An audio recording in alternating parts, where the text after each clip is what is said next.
Fala galera, bem-vindos de volta a mais uma aula do canal do Professor Valentim. E hoje eu trago para vocês a aula com os 5 tópicos que mais foram cobrados no Enem desde 2014 até 2018. Eu vou falar das de matemática, então fica aí em quinto lugar. Em quinto lugar, temos estatística, Noções de estatística. Que a ideia é a seguinte, com 6% de aparição de 2014 a 2018. É para ser levado em consideração? Sim. Estatística nós temos média, mediana, moda e a tabela de frequência. Vamos lembrar de algumas coisas. Média se trata de média aritmética, na maioria das vezes. Vamos estudar a média daqui a pouco. Vou lembrá-los o que é média. Mediana, se você tiver um apanhado de valores estatísticos, por exemplo, em uma turma foi perguntada a idade de 5 crianças e responderam 10, 12, 11, 13 e 15. Qual seria a mediana dessas idades? Bom, para isso você deveria colocar em ordem crescente e com isso ver o termo central, ou seja, o termo exatamente do meio. Nesse caso, a mediana seria 12. Ah, Valentim, se tivesse uma quantidade par de termos, então vamos ver. Se fossem 6 termos, colocando em ordem crescente, nós teremos o quê? 10, 11, 12, 13, 15 e 17. Como você pode reparar, não tem termo central, porque é uma quantidade par de termos. Então, a mediana seria a média aritmética dos dois termos centrais, ou seja, 12 mais 13 sobre 2, que daria 12,5. É óbvio que isso aqui é muito superficial, mas eu estou te mostrando o que cai e dando uma ideia do que seja. Moda, no caso, é o termo que mais se repete, em dados estatísticos. Você tem aí a sua chamada amostra de dados. As idades dos alunos, as alturas dos jogadores de determinado time, aparece de diversas formas. Então, se você tiver a idade dos alunos, nesse caso, são 12 alunos. Então, a moda aqui seria 13, porque foi o que mais se repetiu 4 vezes. Então, a moda é ter 13 anos. E se todos tiverem a mesma quantidade, não tem moda. Chamamos de amodal, como é o exemplo dessa amostra aqui. 10, 11, 12, 13 e 15. Ninguém se repete. Cada um aparece apenas uma vez, então não tem moda. Tabela de frequência é a forma como nós usamos para organizar esses dados. Por exemplo, podemos botar aqui idade, frequência. As idades são 10, 11, 12 e 13. 10 anos aparecem 3 vezes nesse exemplo aqui. 11 anos aparecem 2 vezes.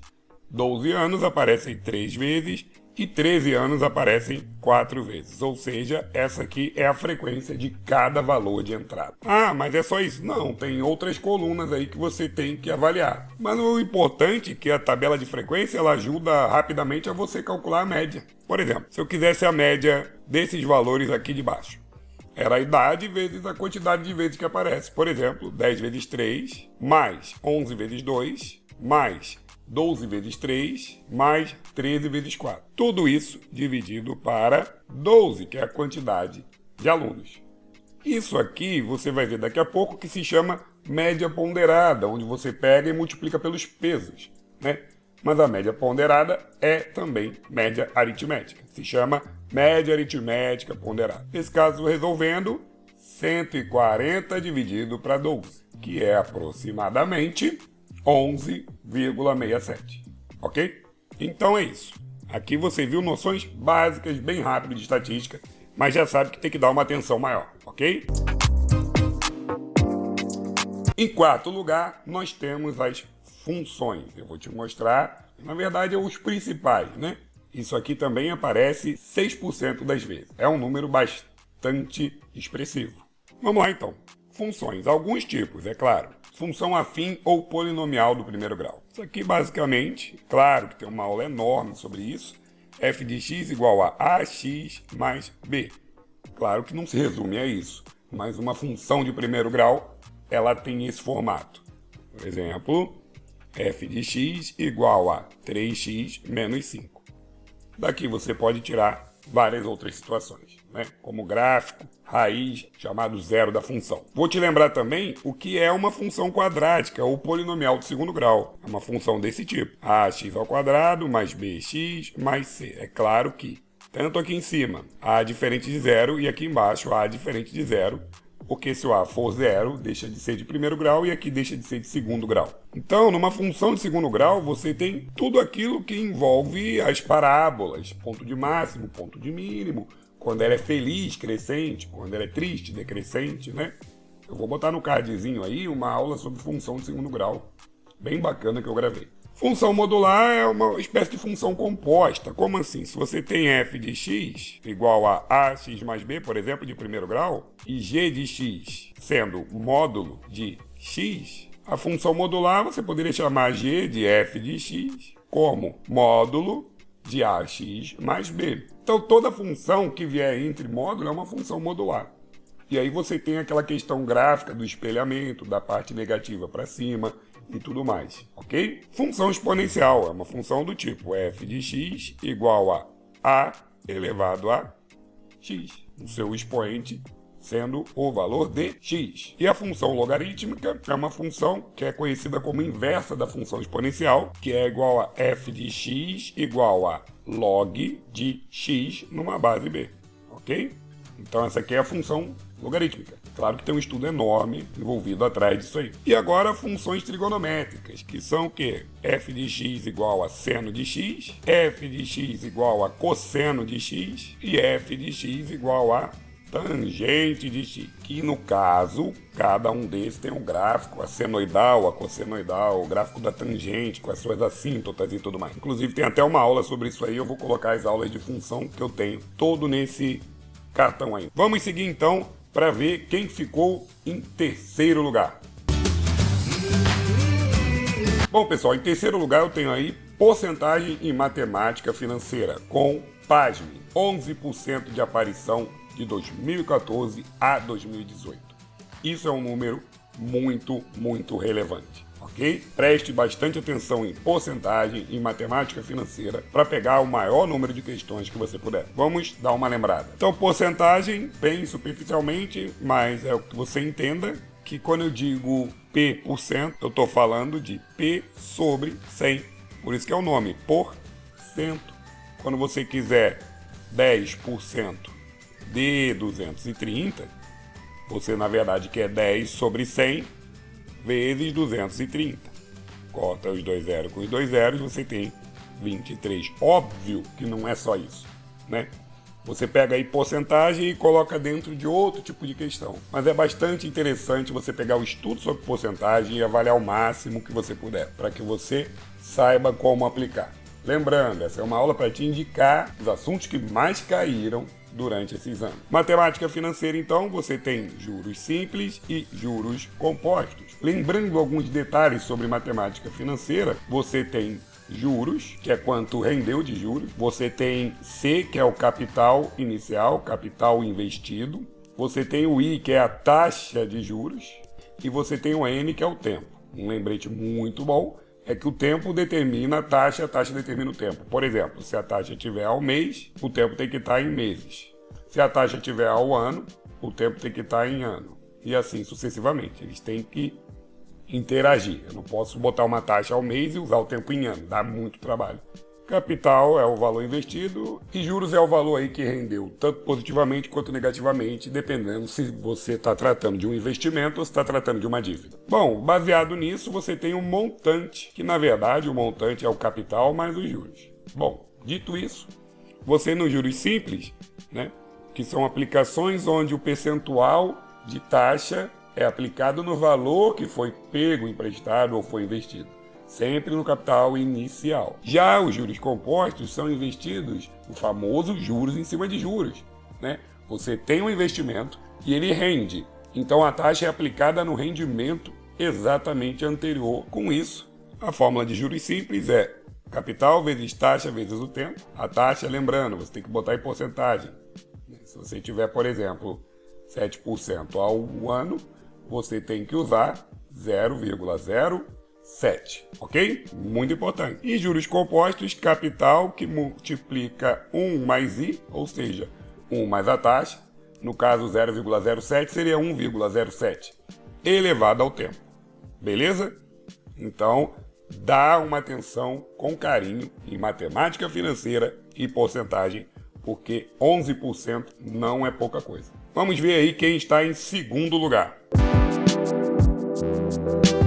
Bom, pessoal, em segundo lugar, né, seria bem, não vou dizer óbvio, mas bem esperado, com 14% de aparição de 2014 a 2018, tem grandezas proporcionais e médias algébricas. Gente, grandezas proporcionais não é só isso, mas resumidamente, regra de 3. A famosa regra de 3 tem aparecido bastante, 14%, quer dizer, pega-se o total de questões de 2014 a 2018, questões de matemática, e 14% desse volume de questões foram grandezas proporcionais e médias algébricas, ou seja, é muita questão.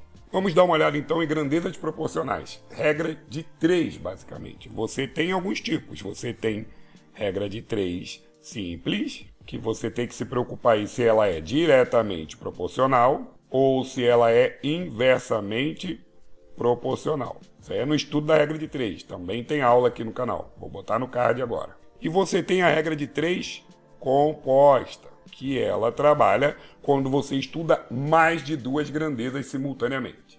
Então, se falar algo assim, um corredor faz determinado percurso em tanto tempo. Quanto tempo ele levaria para fazer outro tanto de percurso?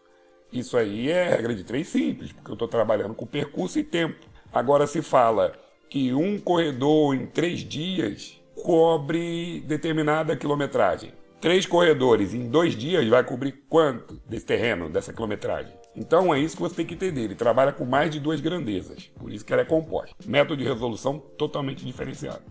Também tem aula, vou botar aqui no cardzinho para você. Ainda no segundo tópico, grandezas proporcionais e médias algébricas, aí são as médias que eu estou falando. Você tem a mais famosa de todas, média aritmética, que na verdade é o que? A soma de todos os termos dividido pela quantidade. Você tem 10 crianças, quer saber a média de idade. Soma a idade das 10 crianças e divide por 10. Média aritmética ponderada, ela tem esse nome, aritmética ponderada, porque exatamente é uma média aritmética. Só que lembra lá no caso que eu tinha 10, 10, 10, 11, 11, 12, 12, 12, eu não precisei somá-los todos.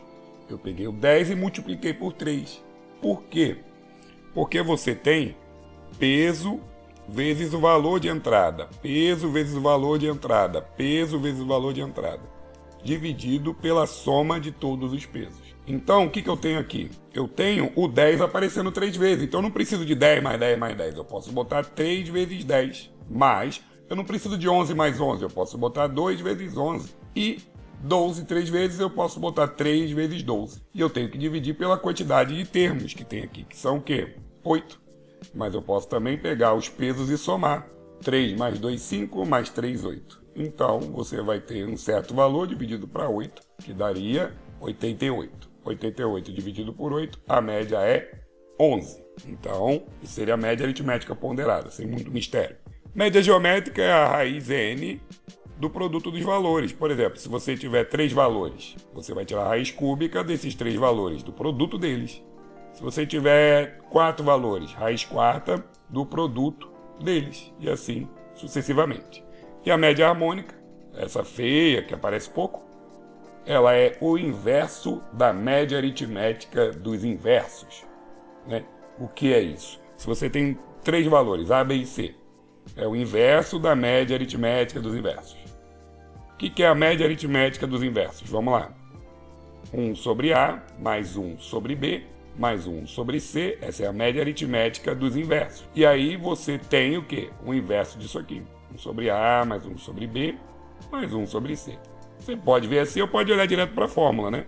É a quantidade dividido pelo inverso deles somados, ok? Vamos ver agora a grande finalista, quem ocupa a primeira posição e o que mais apareceu de 2014 a 2018 no Exame Nacional do Ensino Médio. Então é isso aí. Em primeiro lugar, nós tivemos problemas de primeiro e segundo grau, né? O que é isso? O que eu tenho para vocês é a questão seguinte. Quando você tem lá uma fórmula, assim, uma questão, um taxista cobra, isso é muito manjado inclusive, né? Mas um taxista cobra tantos reais fixo pela bandeirada, mas tantos reais por quilômetro percorrido. Então, você tem aí uma lei de formação. Você tem A, X mais B. E ele quer saber quanto vai ser pago para percorrer 50 km. Então, pega 50, adiciona aqui no X e você vai ter o valor. Isso nesse exemplo de primeiro grau. Uma balança tem uma tara, que é o quê? O peso que se desconta, de 100 gramas. E cobra R$ 4,50 para cada 100 gramas. Então, qual será o preço quando a balança sinalizar 1 quilo? Então, basicamente, você tem que analisar o seguinte: o que a questão te impõe para você determinar a lei de formação e poder resolver a sua equação. A questão da balança, por exemplo, você tem aí o quê? 4,50 para cada grama, ou seja, X, você não sabe quantos gramas tem, menos o valor fixo, né, de 100 gramas. Ou seja, se você botar um prato de 200 gramas, tem que descontar 100. E aqui entra qualquer valor. Se ele quiser saber quantos quilos a pessoa botou no prato, no final das contas, bota o valor aqui. Quiser saber qual o valor do prato mais comida, coloca o peso, a massa desse prato aqui no X.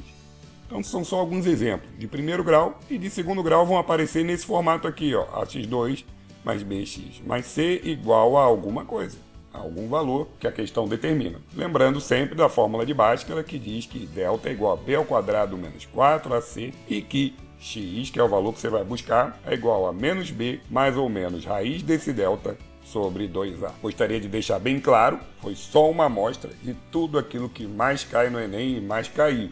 É garantido que vai cair? Não, você pode ter uma prova com 45 questões de matemática e nenhuma dessas questões desses assuntos que eu te falei. Mas se apareceu bastante até hoje, é bom investir nisso sim, para você chegar lá com mais confiança e sabendo cada vez mais. E estudar as outras matérias do edital, é claro. Muito obrigado por ter vindo até aqui, espero que esse vídeo ajude você a garantir a sua tão sonhada aprovação. Valeu, muito obrigado e até a próxima.